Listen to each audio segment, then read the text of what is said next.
welcome to day 8. Today we're going to make smooth carrot soup with summer squash, and of course we're still going to be adding our garlic in the end. And today we also get to introduce cod liver oil. So this is Green Pastures fermented cod liver oil, and that's what's recommended on the GAPS protocol when the last book came out. Since that book came out, there has been some controversy with fermented cod liver oil versus not fermented cod liver oil. So if you suspect that you don't do well with fermented foods, or you have a histamine reaction, or for some reason you've tried this cod liver oil, this is Greener Pastures, and you didn't like it, I would recommend trying the brand that is not fermented, and I'll link to that below the video for what's not fermented cod liver oil. In any case, they both have the same fatty acids that your brain needs for good development. And so we're going to try introducing a little bit of this today. And I just take it, for my kids, I put it in a syringe, and this cod liver oil comes with a syringe, and I just do that for the kids or on a spoon.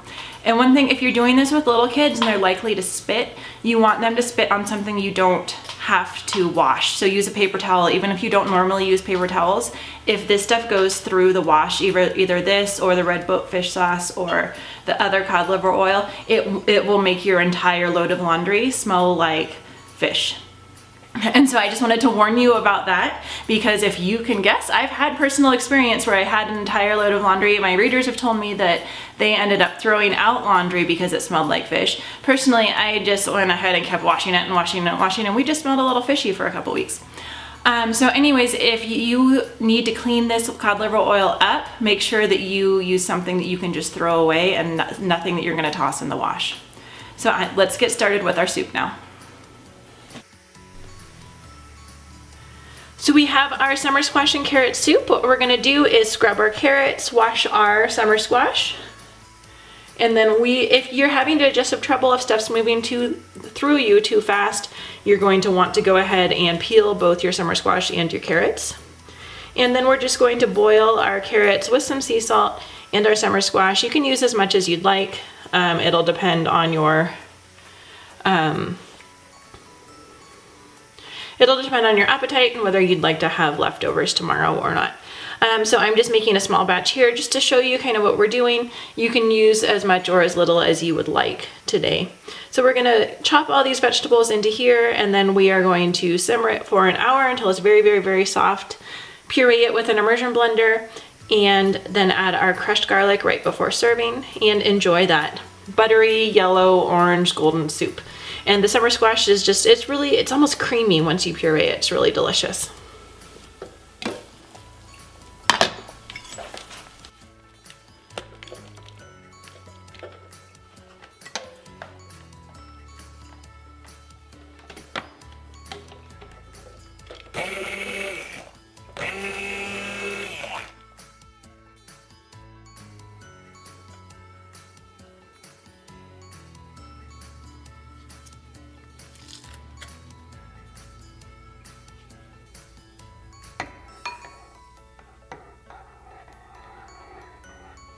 Welcome to day 9. I'm hoping your cod liver oil went well yesterday.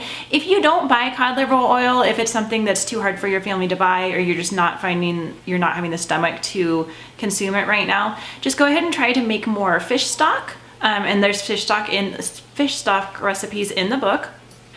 And the fish stock will get some of those beneficial fatty acids into your diet for you if you can't afford or you can't stomach the cod liver oil right now. Today is day 9, and if you're doing well with both the egg yolks and the cod liver oil, if you're not sure and you've been doing the egg yolks a couple days, you might want to pull them back out. But when you're ready to, you can now introduce fresh herbs. And so this is kind of the first this is the first fresh plant material other than the garlic that we're crushing into the soups that we're consuming. And so this is parsley, we have some cilantro here, and some mint. And you can just dice this up really finely, or even snip it with scissors. If you have little kids that like to cut, this is something they can do also. Chives are delicious in most soups. So just go ahead and see what you have at your grocery store that's fresh. Buy a bunch of that and start snipping some into your soups, and it's gonna add a nice flavor. It's gonna add all of those plant chemicals that are so good for your body, and our body needs to detox. So that's why we start with the herbs, and we're just gonna start with a little bit at a time, and you can increase and keep adding different varieties depending on your taste and what your body is handling right now. So let's get started. We're gonna make egg drop soup today, and it has some yummy leeks. I love leeks because they're so pretty. And then we kind of whisk our egg yolk in, and it makes sort of noodles, which is a nice variety for our GAPS intro. So let's get started with that. So here is our leeks, and we're gonna just start by heating up some of our stock so that's ready to go.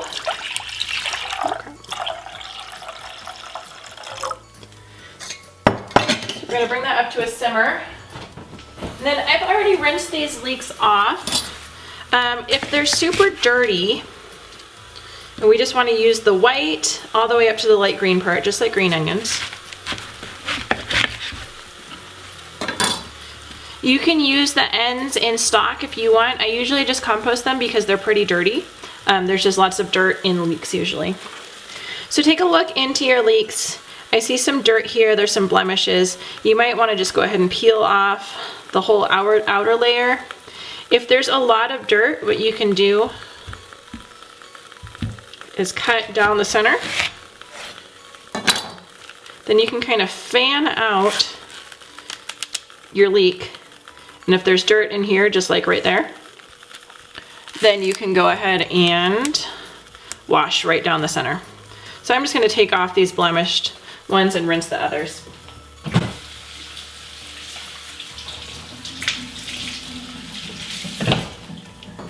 And then what I love about leeks is they're so pretty. So watch this as I cut them up. They're just fun little spirals. This makes a fun soup that's different than the one we had yesterday, different color, different textures. We're not pureeing this one. We're going to do our same egg yolks that we've been doing in the soup, but we're gonna kind of make an egg drop soup out of it. So look how gorgeous these leeks are.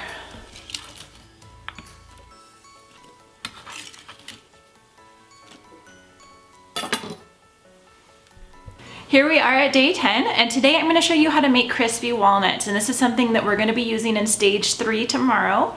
We're going to be pureeing those crispy walnuts with some squash and a little bit of egg yolk, and we're going to be making our first pancakes. And if you have been on intro for this whole time, if you've skipped ahead to get to the pancakes, that's totally okay. If you've been on intro for this whole time, you're gonna be really excited about those pancakes. And I love watching this in intro families once they get to the pancake stage they'll have like 2 or 3 little kids that are just so excited about these summer squash and walnut pancakes. So that's really fun, and I'm looking forward to doing that with you tomorrow. But for today, we're just gonna make crispy nuts so we're ready.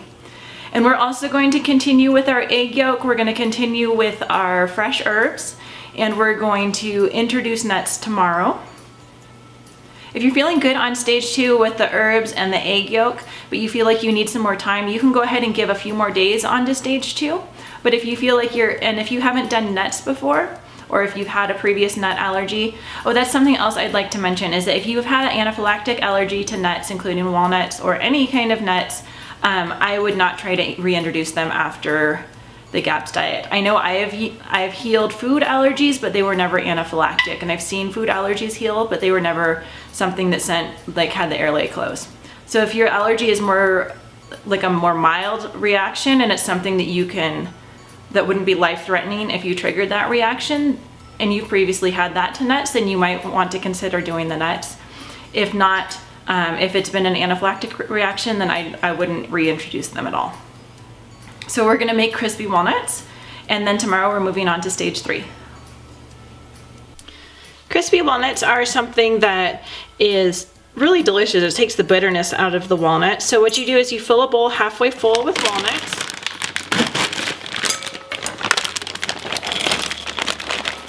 Add sea salt, and then you cover with filtered water, and you allow that to soak overnight. And then tomorrow we are going to drain out the salt water and dehydrate these walnuts. So I just sprinkle about a tablespoon on, and we're gonna cover with filtered water.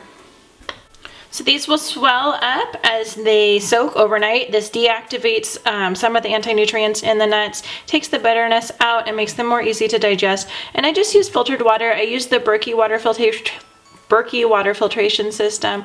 If you use a different water filter, that is just fine as well. So we're just going to let these soak overnight. We are in stage 3 now. We are on day 11. In stage 3, we have meat or fish stock still, well-boiled GAPS legal vegetables, squash, both winter and summer, boiled meat, sea salt, fresh herbs. I hope you're enjoying those fresh herbs. Fermented vegetables, including sauerkraut, kimchi, and pickles, fermented fish, egg yolk, homemade ghee, and there's a recipe for the homemade ghee a couple pages back.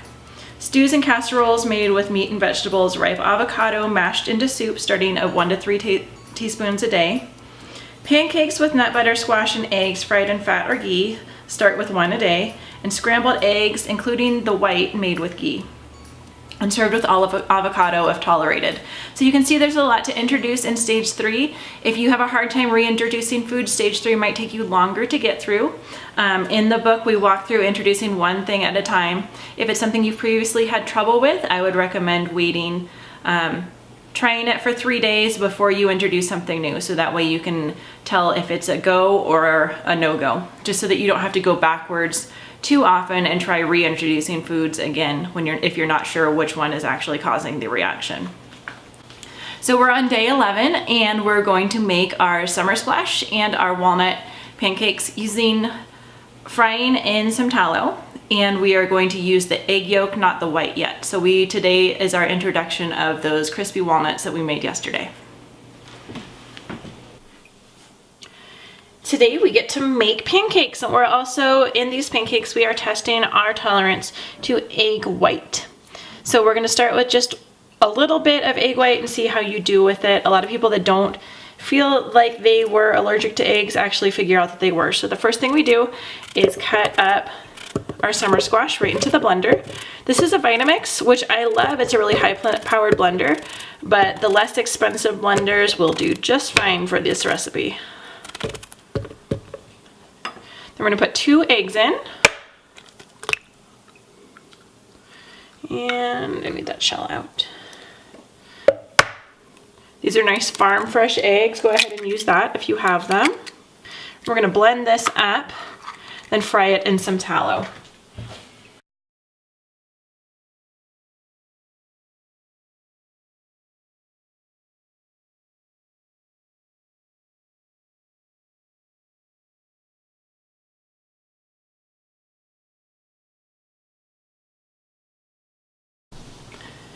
So our tallow is melted. We can kind of just tilt the pan a little bit to evenly grease the pan. And then gently put 1 tablespoon at a time on.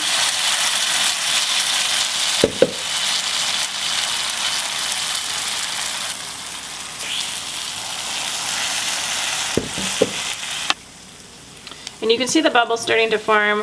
Once there's bubbles kind of throughout, it's time to try to flip these. And these are, I will admit, they're super hard to flip, especially before you get the crispy walnuts in them. So using the most thin spatula that you can will help. Then we're just gonna gently go under. Oops.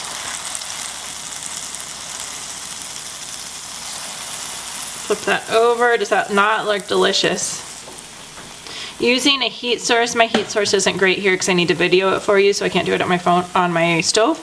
Using a heat source that's the same size as the bottom of your pan will help your pan to heat more evenly. So we're gonna let these brown about the same amount on the other side and then continue in batches.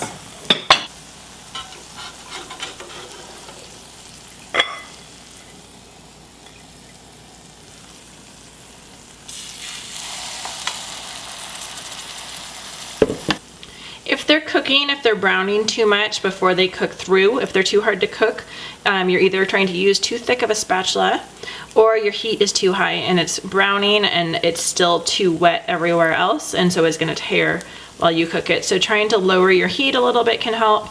Using a thinner spatula can help, and really just these pancakes are super finicky, so it's kind of a learning process. They are ready to flip once there are bubbles throughout.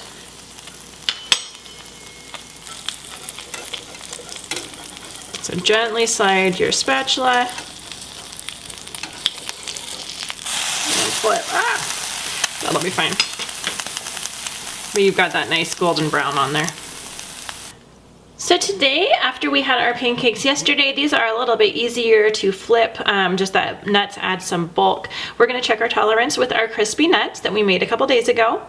We have our summer squash, our eggs, and this time we have our 1 cup of crispy nuts. And so go ahead and just start super slow with these. This is gonna probably still make about the same amount of pancakes as it did yesterday. But you're gonna go ahead and wanna just start with 1 to see how you do with these walnuts. And if you feel good after eating this, Dr. Natasha says to wait an entire day afterwards, but if you feel good after eating this, I would say 4 or 6 hours later, you're probably starving, you probably really want the rest of the pancakes, go ahead and eat the rest of the pancakes. So here we go with our crispy nut pancakes today.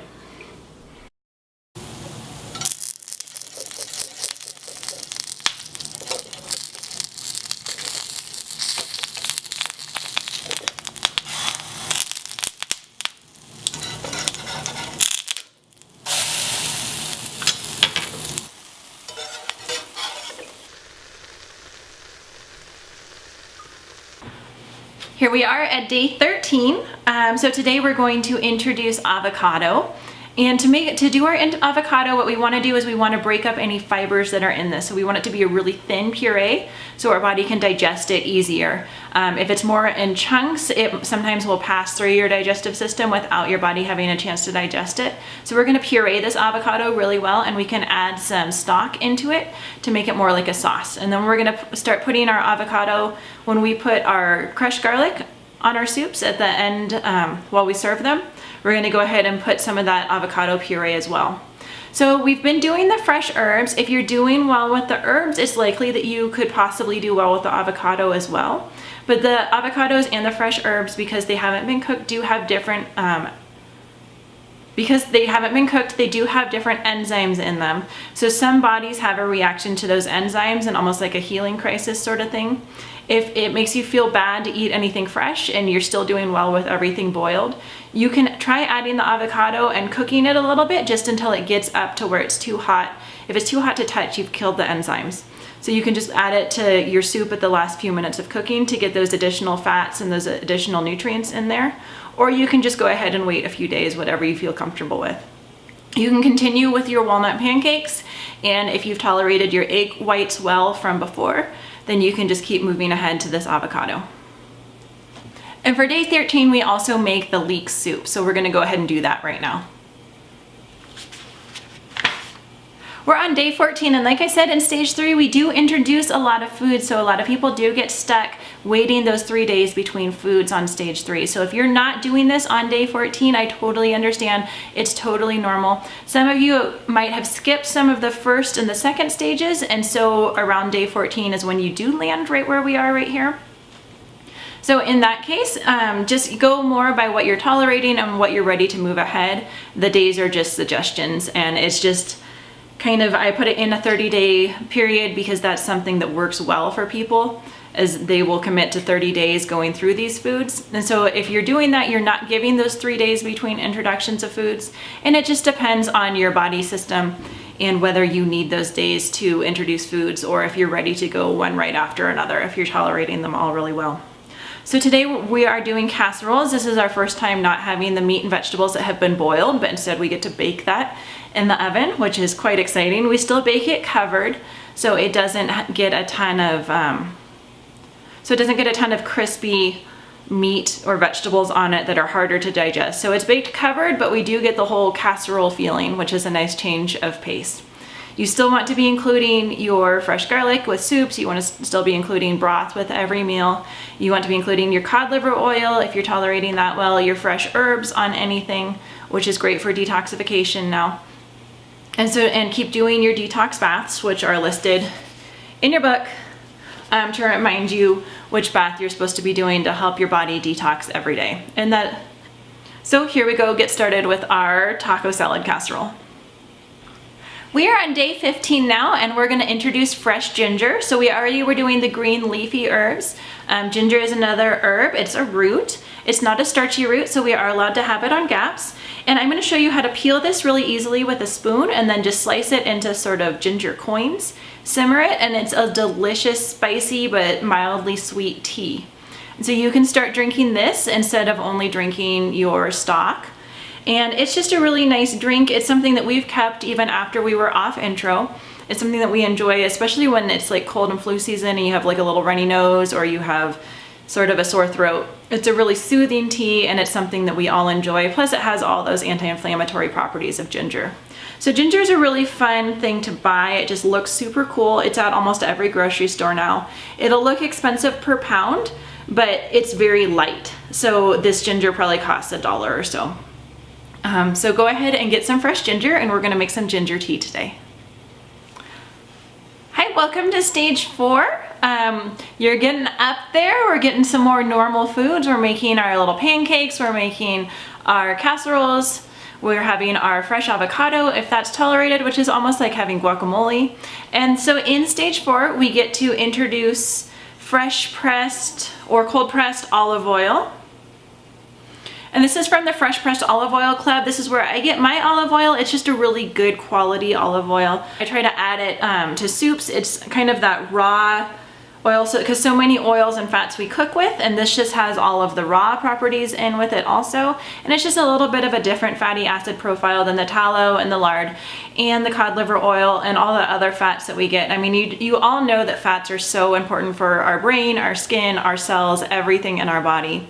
And so having the different variety of fats just kind of, and when we're digesting them all well, it gives our body so many different good things to use from it. So if this is the kind of fat that's most beneficial in certain parts of your brain, and then your body has a ready supply of this to take and build those parts of your brain. So that's why we introduce our fresh olive, or our cold pressed olive oil right now. And so I'm going to show you how I blend that with some herbs.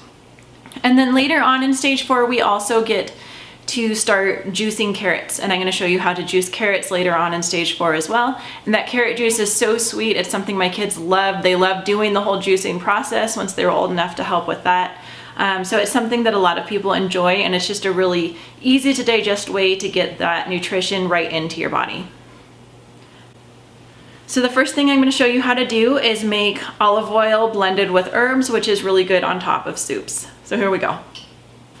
We're on day 17 now, and so today we're going to juice our carrots, and we're going to start with just a couple tablespoons of carrot juice. And some of you may wonder, can you just juice a bunch of carrots and then have it be done? Well, fresh juice loses some of its beneficial properties as time goes on. It's ideal to juice and consume within like an hour or so of juicing, but I'll just tell you, because the juicer is a lot to clean, that once I knew we were tolerating juice, I would juice 2 days worth at a time. And because I was doing this for so many people, it was actually quite a bit of juice we were going through. So today I would say just juice a few carrots, and then you go ahead and clean your juicer.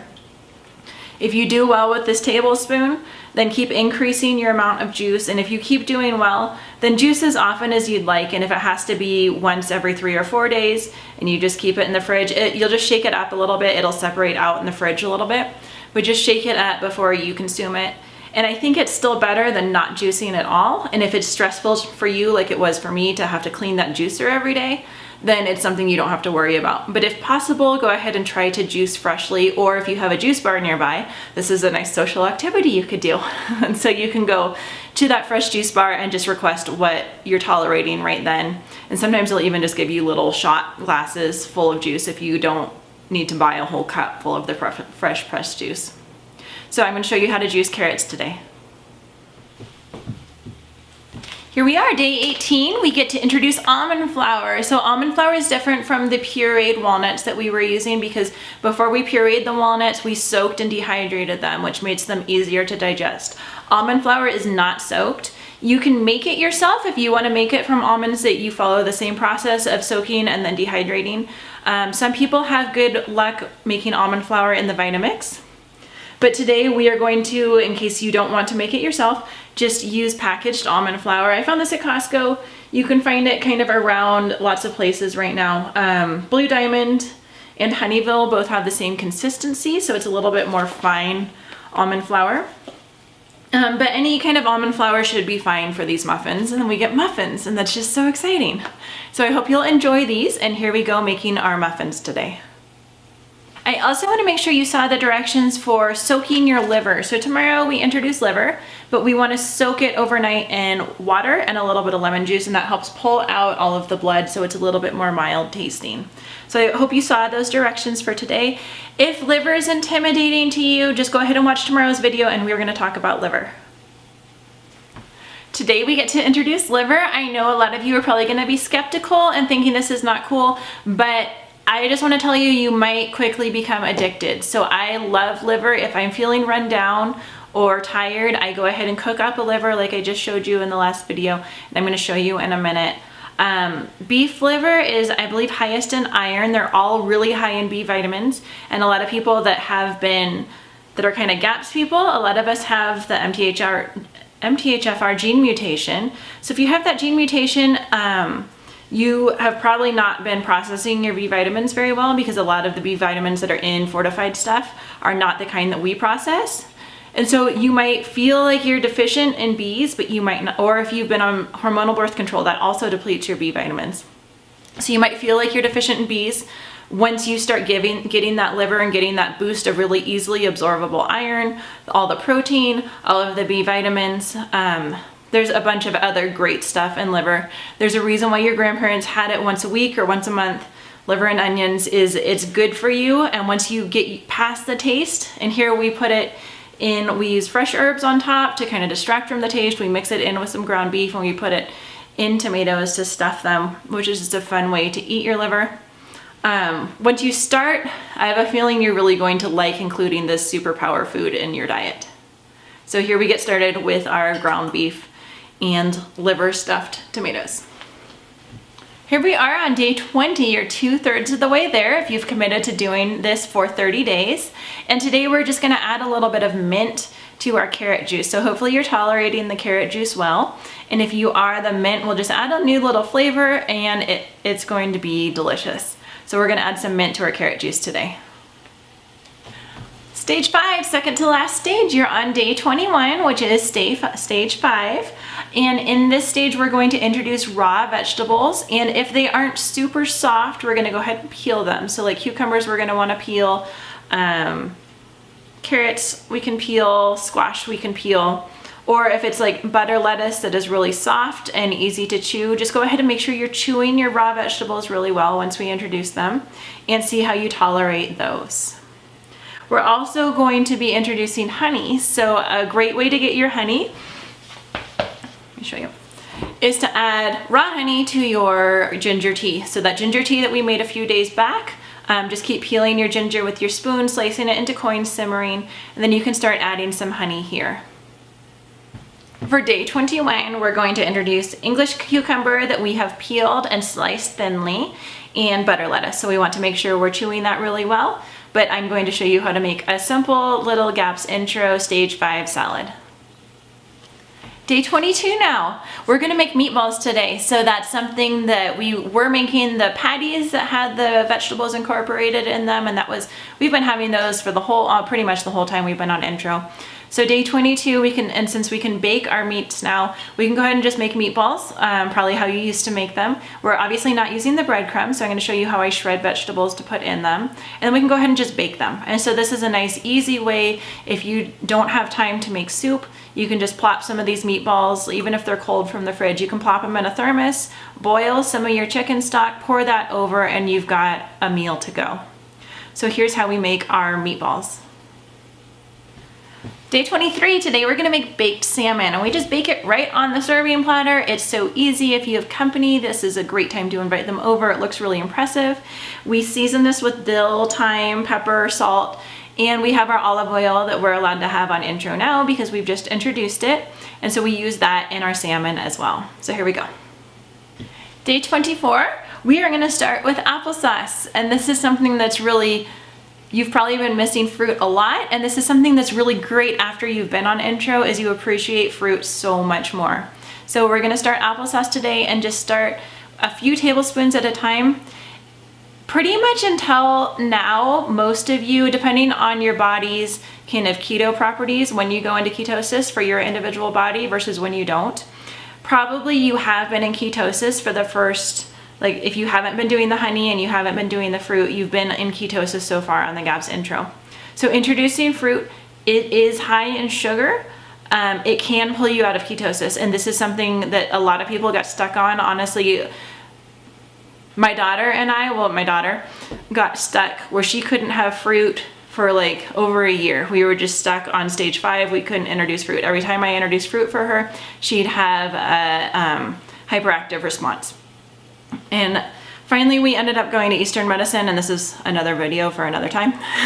But we ended up going to Eastern Medicine, and they did something with a pressure point, and she stopped having that hyperactive response to fruit.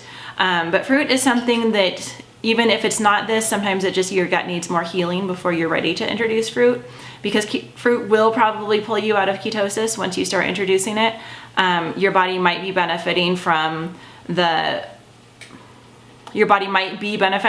benefiting from being in ketosis and having those ketone bodies, which helps with, it's pretty It's pretty well known that being in ketosis helps with seizures, but a lot of people find that it helps them with brain fog, it helps them with autoimmune stuff, it helps, just being in ketosis is really good for a lot of people that have had chronic health conditions. So I'd just like you to be aware of that. I'm sure you're excited to introduce fruit, and I really hope that you don't have any problem with it at all. But it's something I want you to be aware of before we do introduce it. So if you start going backwards, just know it's probably just that, and that's probably why. So let's get started with our applesauce. Day 25, we're gonna do our egg and squash bake, and I really enjoy this egg and squash bake. It's really easy. It is that hard winter squash, but we puree it in either a food processor or a blender, so it's not really having to deal a whole lot with that hard winter squash, but we get that delicious sweet squash taste without a lot of carbs. So here we go.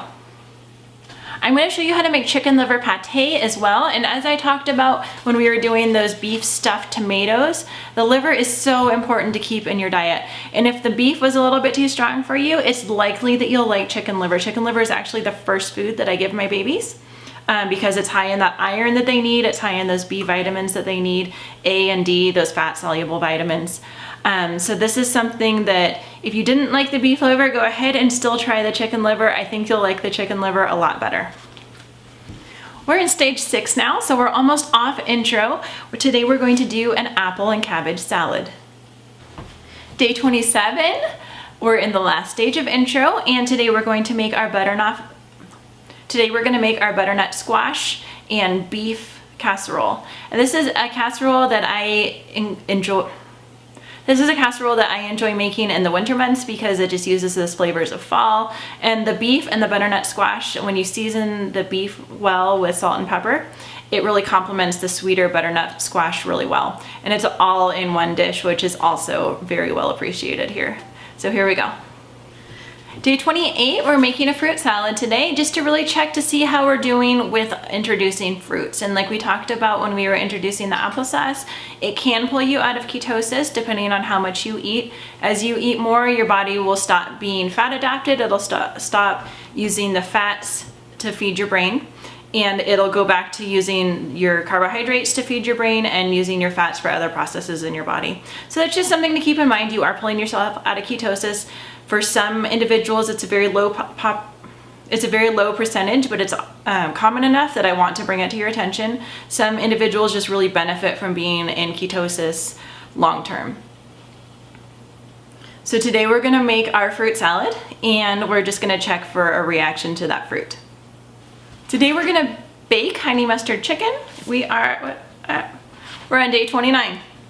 Today is day 29, and we are gonna bake our honey mustard chicken, and this is a really enjoyable dish that I think you'll carry on. Some people question about baking honey, so I don't use expensive raw honey when I bake it because it kills all the properties that made it raw. It kills those enzymes. So I use the less expensive stuff that isn't raw.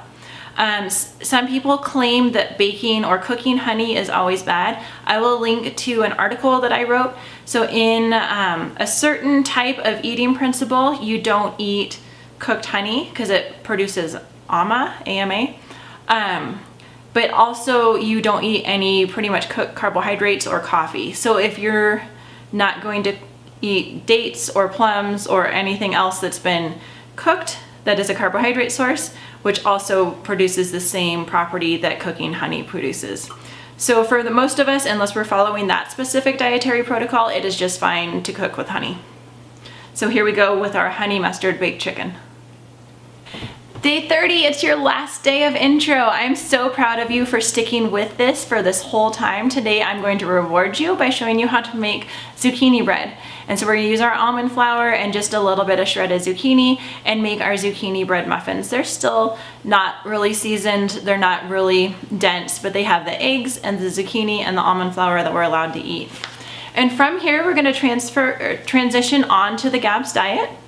And so you're just gonna keep introducing things one at a time, and that's in this book, the What Can I Eat Now book, is some more more instructions on how to introduce what after intro. And it really kind of depends on what you had trouble with before. So you'll notice that other than the ghee that we made, we've pretty much avoided dairy. So I would recommend, if you were previously allergic to dairy, not an anaphylactic allergy, but just like sensitive to dairy, like chronic sinus infections, chronic ear infections, eczema, that kind of thing, just slowly introduce dairy. We're gonna culture our dairy first, which means doing 24-hour yogurt. And I'll show you a video on how to do that as well. So either make kefir or yogurt, or you can use some of the GAPS legal cheeses that have been aged. So by doing that, we're trying to get rid of all the lactose that's in. By using cultured dairy, we aren't consuming the lactose, and lactose is a more complex sugar that can feed those pathogenic bacteria that are lower in your gut. So that's the reasoning behind the cultured dairy. I was really excited that after I did intro for about 30 days, maybe 6 weeks, I introduced dairy again and I was completely fine. And before any more than maybe 1 or 2 servings of dairy a week, would give me a chronic sinus infection. And it was just like, it resulted in me being in tons of antibiotics as a kid, which is probably why we ended up being a GAPS family anyway. But really I did that when my daughter was 3, now she's 11, so that's 8 years. 8 years I have been eating dairy with absolutely no problem, and now I can eat as much dairy as I want, and I haven't had any sinus infections actually since I was on the GAPS intro. And it used to be something that I was going and getting antibiotics probably every couple months as a kid growing up, because they just didn't know it was dairy that was causing it, kept eating dairy, kept having sinus infections, kept going on antibiotics. So I'm really excited about how the GAPS protocol helped me heal my gut until I could introduce dairy. If it's been something like eggs for you, you might have just opted to not introduce eggs. You might have just opted to not introduce eggs in intro, and so now you might want to slowly, since you've been on it for 30 days, slowly try introducing eggs and see if your chronic symptoms come back, or if you've healed your gut enough that you can now tolerate eggs. And same thing for nuts or any other allergy that you used to have. Again, don't introduce something if you've had a life-threatening allergy reaction. This is just for the non-life-threatening, like, yes, a sinus infection is inconvenient, but it's not something that's gonna kill me. So that's something that I wanted to remind you again. I don't recommend, some people say that they have, I definitely would not recommend that. So if it's an anaphylactic reaction, just go ahead and keep avoiding that. But hopefully you're still seeing like the skin benefits, the brain fog benefits, all the other benefits that from healing your gut and being able to digest your food better.